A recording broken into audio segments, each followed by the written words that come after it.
उत्तर प्रदेश की बेटियों के लिए योगी का तगड़ा प्लान लॉन्च। जिस बात की मांग कर रही थी हर एक बेटी, योगी ने वही बात मान ली। अब ऑटो और कैब में बैठने से बिल्कुल नहीं डरेंगी महिलाएं। ई रिक्शा, ऑटो और कार चलाने वाले हो जाएं सावधान, जान ले योगी का नया प्लान, नहीं तो हो जाएंगे परेशान। योगी सरकार का बेटियों के लिए बड़ा तोहफा, अब ऑटो कैब में सफर होगा सेफ। महिलाओं की सेफ्टी के लिए योगी का मास्टर स्ट्रोक, हर बेटी होगी बेफिक्र। क्या है ये नया नियम, कैसे बदलेगा यूपी का माहौल? उत्तर प्रदेश की बेटियों के लिए योगी सरकार ने ऐसा ऐलान कर दिया है कि हर तरफ तारीफ हो रही है। ई रिक्शा, ऑटो, टैक्सी और ओला उबर जैसी कैब में सफर करने वाली महिलाओं की सेफ्टी को ध्यान में रखते हुए योगी ने नया नियम लागू किया है, जिससे बेटियां और ज्यादा सुरक्षित होंगी।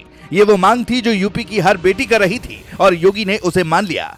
अब महिलाएं बिना डर के ऑटो और कैब में बैठ सकेंगी। लेकिन क्या है ये नियम, क्यों लाया गया, इसका बेटियों को कितना फायदा होगा और ड्राइवरों पर क्या असर पड़ेगा, चलिए सब कुछ बताते हैं। 29 मई 2025 को योगी सरकार ने बड़ा फैसला लिया कि अब यूपी के हर जिले में ऑटो, ई रिक्शा, टैक्सी और ओला उबर जैसी कैब के ड्राइवर को अपनी गाड़ी पर अपना पूरा नाम, मोबाइल नंबर और पता साफ साफ लिखना ही होगा। अगर ऐसा नहीं किया गया तो ड्राइवर को गाड़ी चलाने की इजाजत नहीं होगी। नोएडा, लखनऊ, अयोध्या समेत पूरे यूपी में ये नियम सख्ती से लागू किया जाएगा। गौतम बुद्ध नगर में तो नोएडा प्राधिकरण और ट्रैफिक पुलिस ने तुरंत इस पर अमल शुरू कर दिया है। इस नियम की सबसे बड़ी वजह है महिलाओं की सुरक्षा। उत्तर प्रदेश में रोजाना लाखों की संख्या में महिलाएं ई रिक्शा, ऑटो और कैब से सफर करती हैं, लेकिन ड्राइवर की आइडेंटिटी ना होने की वजह से महिलाएं असुरक्षित महसूस करती हैं। कुछ मामलों में महिलाओं के साथ छेड़छाड़ या गलत व्यवहार की शिकायतें भी सामने आती रही हैं। योगी का मकसद है कि यूपी को महिलाओं के लिए सबसे सुरक्षित राज्य बनाया जाए। चाहे अयोध्या में राम मंदिर का दौरा हो या नोएडा में जॉब के लिए सफर, हर बेटी बिना डर के जहां चाहे वहां घूम सके। इस नियम के आने से कोई भी ड्राइवर गलत हरकत करने से पहले 100 बार सोचेगा।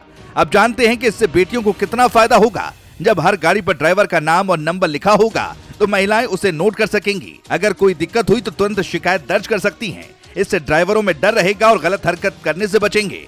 पहले ड्राइवर की पहचान करना मुश्किल होता था, खासकर ई रिक्शा या अनजान कैब में, मगर अब मोबाइल नंबर होने से पुलिस तक शिकायत करना पहले से कई गुना आसान हो जाएगा। योगी के इस फैसले से महिलाओं को काफी राहत मिलेगी। उन्हें कोई टेंशन नहीं होगी। वो बिना डर के देर रात भी ऑफिस से घर जा सकेंगी या किसी नए शहर में सफर कर सकेंगी।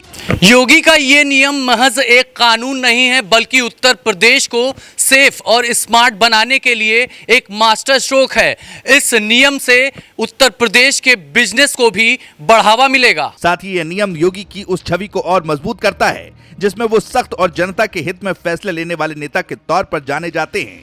राजनीतिक जानकार तो कह रहे हैं कि 2027 के चुनाव से पहले ये कदम बीजेपी के लिए बड़ा हथियार बन सकता है, क्योंकि महिलाओं की सेफ्टी हर वोटर का इमोशनल मुद्दा है। हालांकि योगी सरकार के इस फैसले से ड्राइवरों की चिंता भी बढ़ी है।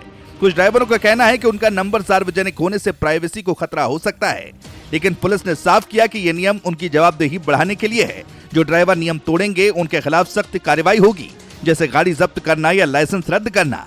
योगी के इस फैसले पर आप क्या कहना चाहेंगे, कमेंट में बताएं।